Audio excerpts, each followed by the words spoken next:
Fuula yaa'itti wal geessuun keessaniyyuu dadhabbii keessan agarsiisa. Fuula yaa'itti wal geessuun keessaniyyuu dadhabbii keessan agarsiisa. Daba yoo isin irratti hojjetaniyyuu maaliif hin obsitan? Maaliif isin miidhamtan jedha Macaafni Qulqulluun. Gooftaan keenya Yesuus Kiristoos yommuu nuuf jedhee gatii hunduma isaa kafalutti waan isarra ga'e hundumaatti waan godhan hin beekaniiti ifama isaaniif godhi jedhee ifama isaaniif kadhatee bira darbe. Akkasuma Gooftaa Yesuus Kiristoos irraa kan barate Isxifaanos gaafa dhagaadhaan isa qaxaqatan waan godhan hin beekaniiti ifama isaaniif godhi jedhee ifama isaaniif kadhatee bira darbe. Gooftaa Yesuus Kiristoos irraa bartee jirta yoo ta'e, barataa Gooftaa Yesuus Kiristoos yoo taate yookaan duuka bu'aa Yesuus Kiristoos yoo taate, akkuma abbaan kee dhiifama kadhatee bira darbee warra si yakkaniif, warra si miidhaniif, warra sirratti ka'aniif, warra dabarsanii si kennan hundumaafuyyuu dhiifama isaaniif kadhadhu malee deebistee haaloo sana irratti hin bahin.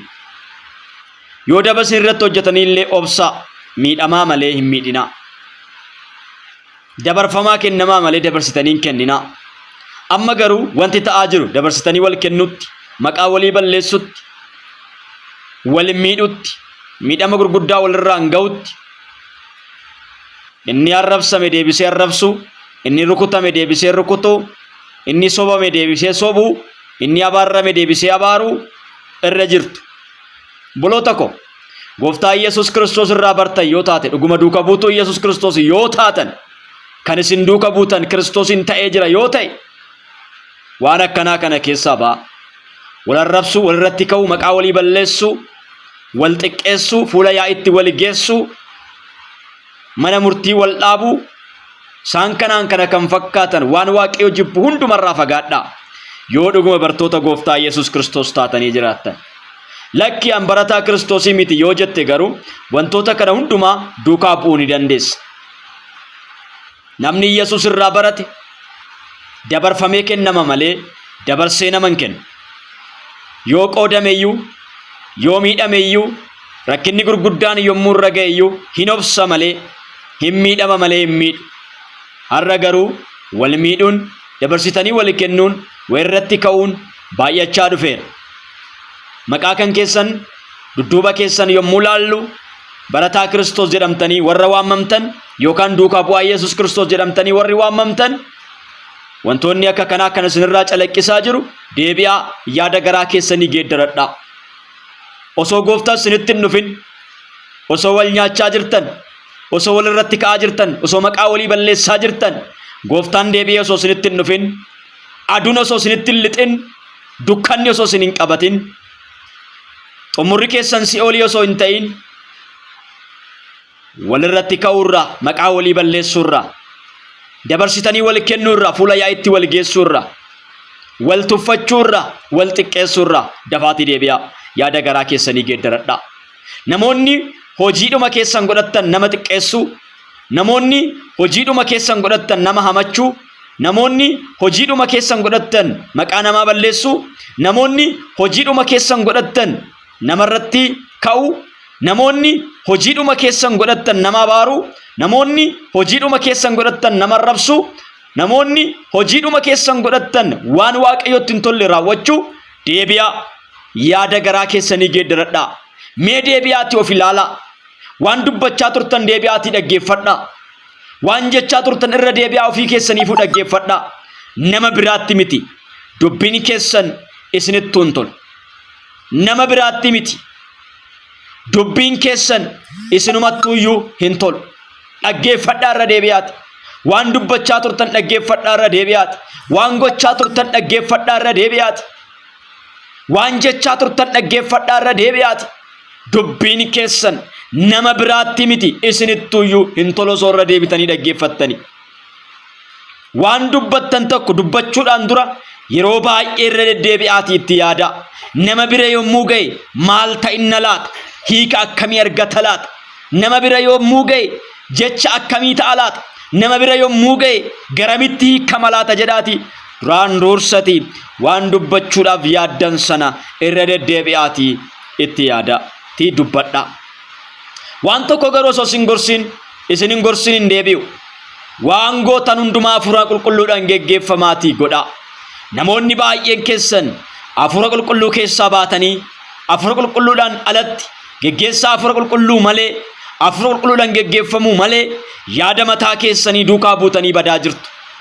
Xumurri keessan si'oolii akka hin taane, xumurri keessan ibidda bara baraa akka hin taane, xumurri keessan qoraan si'oolii akka hin taane adaraa guddaa wajjiniin isinittan hima. Dafaatii yaada garaa keessanii geeddaradhaatii deebi'aa.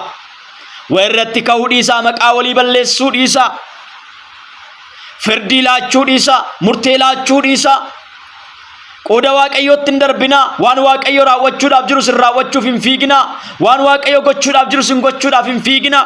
Barcuma keessan malee irra hin taa'inaa. Iddoo sinii kenname malee hin dhaabatinaa. Lafa sinii kenname malee hin jiraatinaa. Eenyudha laatate?